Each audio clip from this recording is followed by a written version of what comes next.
ये वो जेनजी है जिसने रीलों से रिश्ते सीखे हैं, एआई से जज्बात सीखे हैं।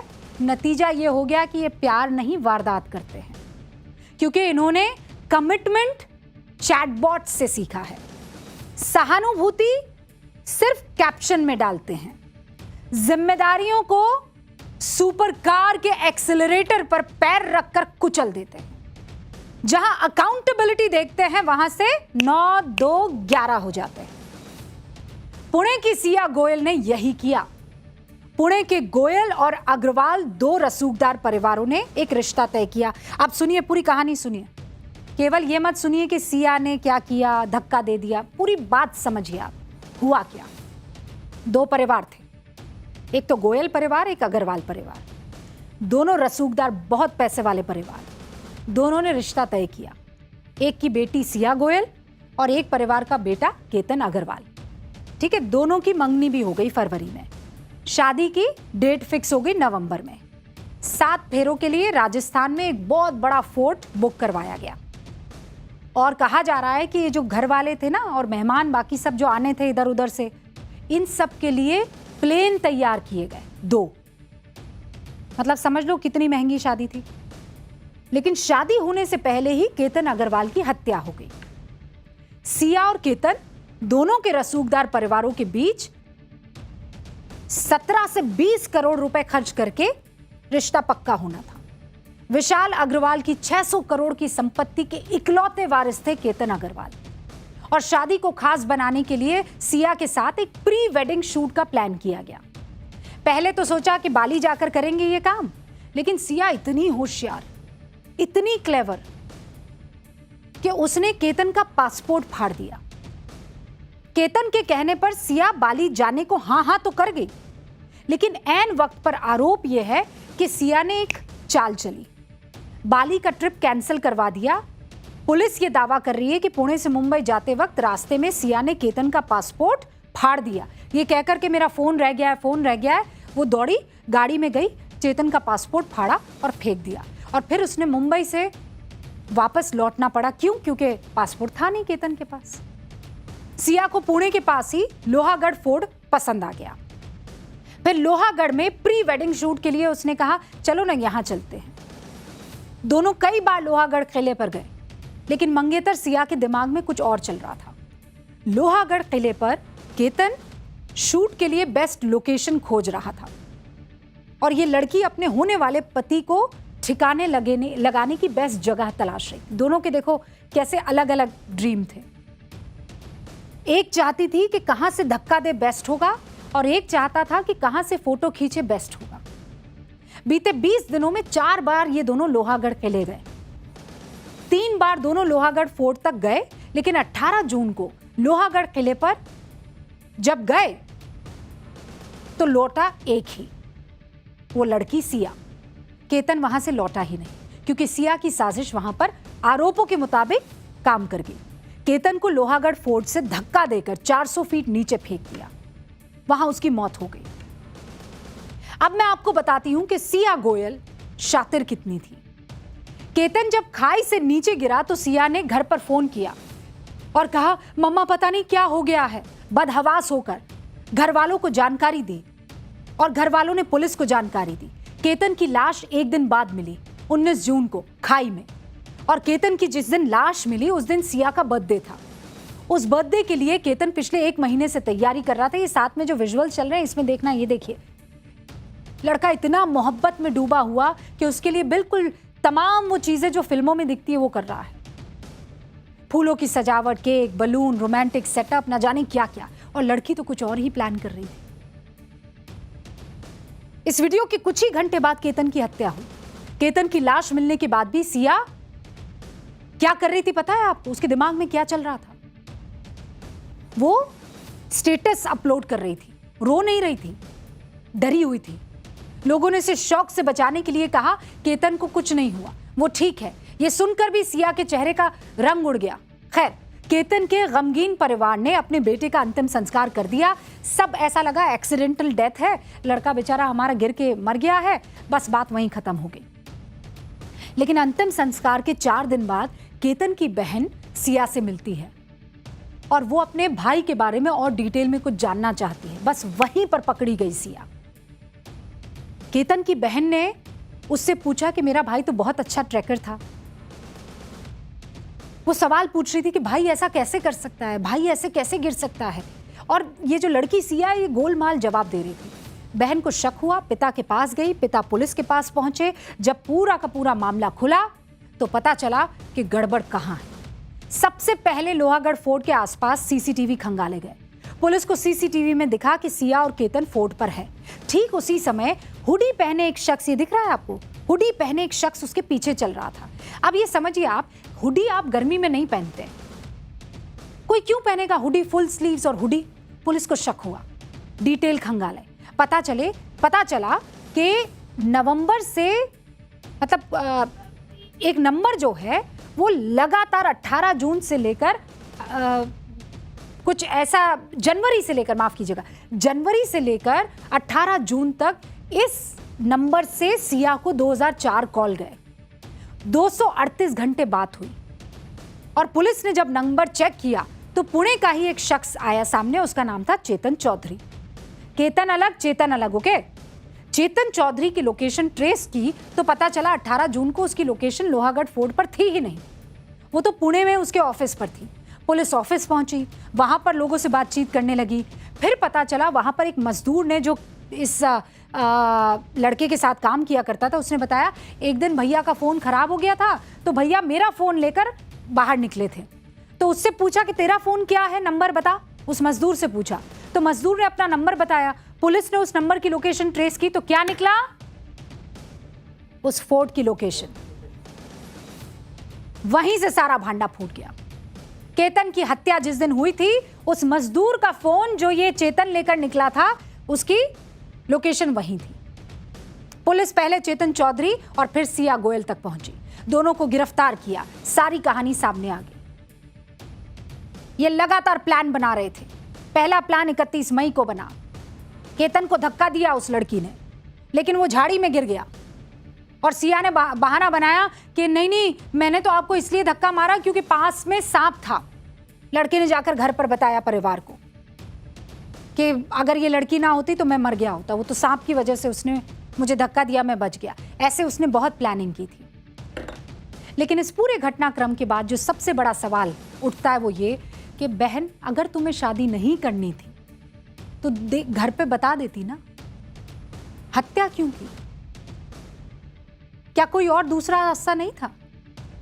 रिश्ता तोड़ देती, शादी से इनकार कर देती, घर वालों का विरोध कर देती, दोनों बालिग थे, पुलिस की मदद ले लेती, सबसे कड़ा कदम उठाना था तो भाग जाती। लेकिन किया क्या? एक बच्चे की हत्या, 26 साल के लड़के को धक्का दे दिया।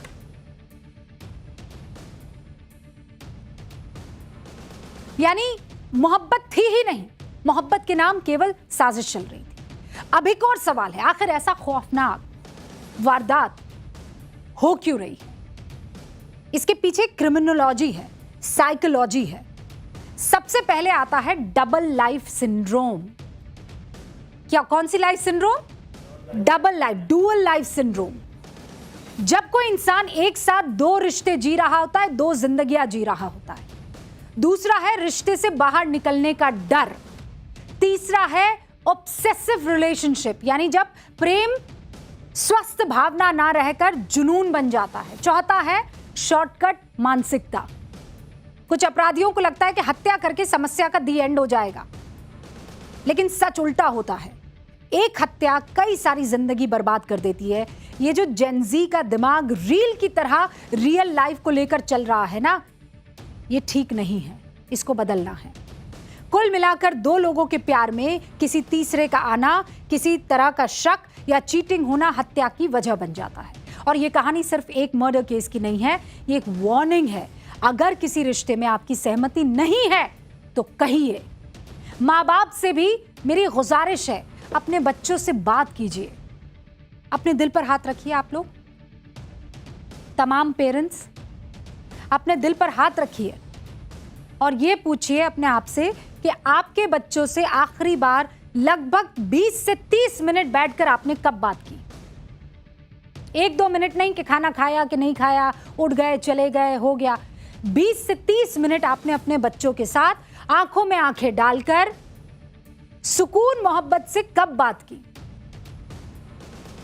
ओपन पेरेंटिंग के चक्कर में अकाउंटेबल पेरेंटिंग को प्लीज मत भूलिए।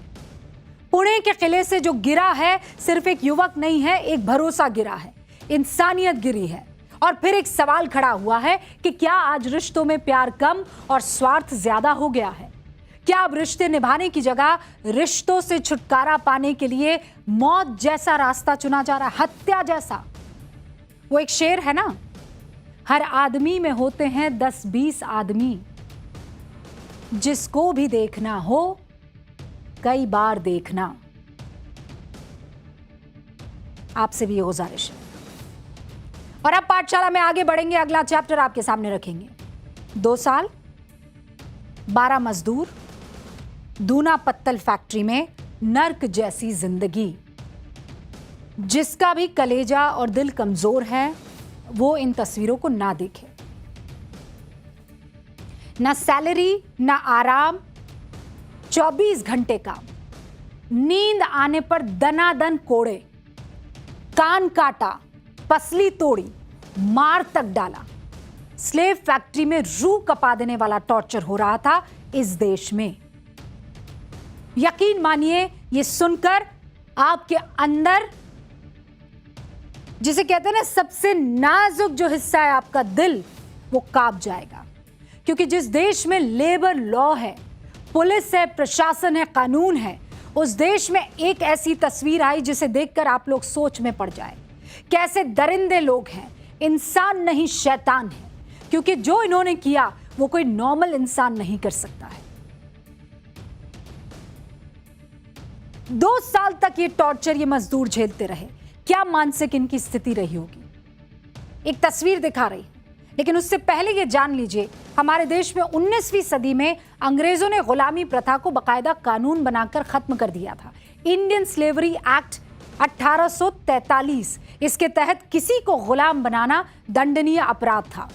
और स्वतंत्र भारत में भी 9 फरवरी 1976 को the bonded labour system abolition act यानी बंधुआ मजदूर उन्मूलन अधिनियम पारित किया गया, ताकि हमारे देश में कोई किसी को ना तो गुलाम बना सके ना बंधुआ मजदूर करवा सके।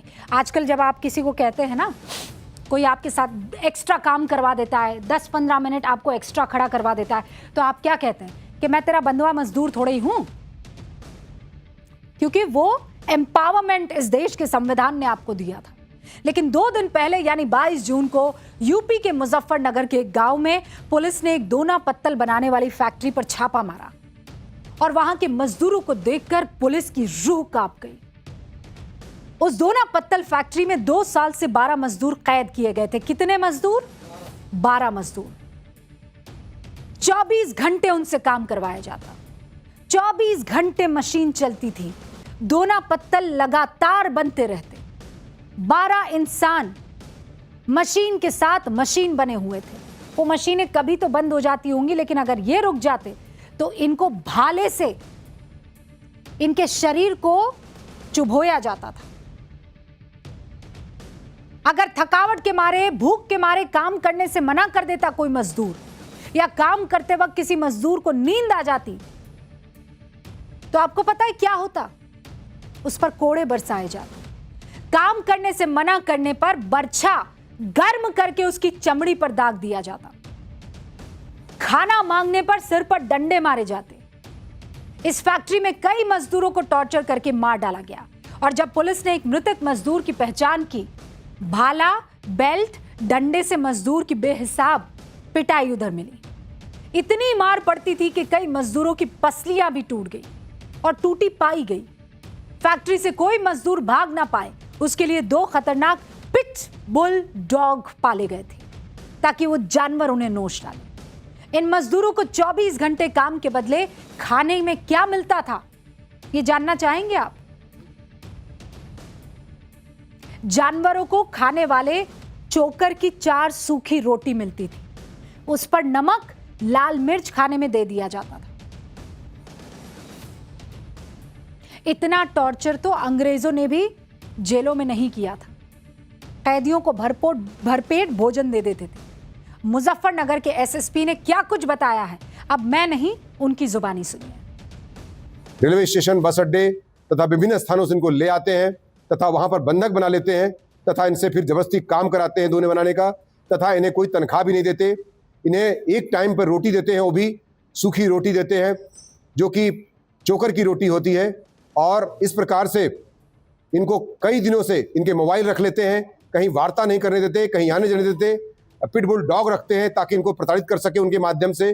साथ ही साथ लोहे के कुछ इंस्ट्रूमेंट रखते हैं, गर्म करके उसको प्रताड़ित कर रहे थे। साथ ही साथ ये जो फैन बेल्ट होता है कोड़े के रूप में, उसका इस्तेमाल करते थे मारने के लिए।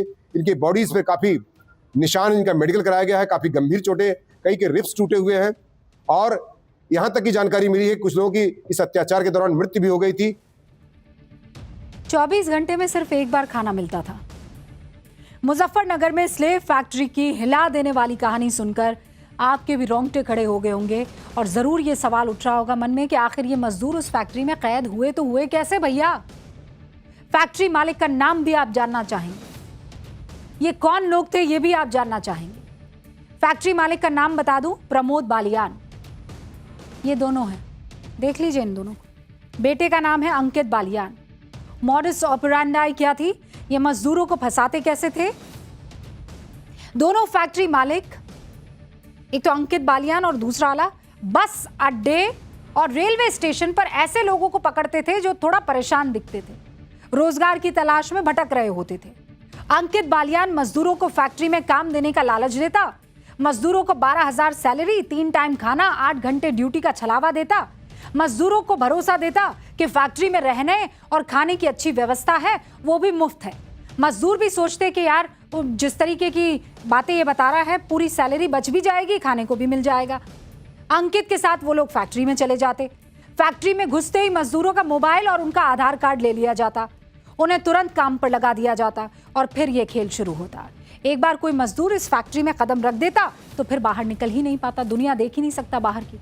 अब आप सोचिए 2 साल से 13 मजदूर इस फैक्ट्री में कैदियों और गुलामों की जिंदगी जी रहे थे।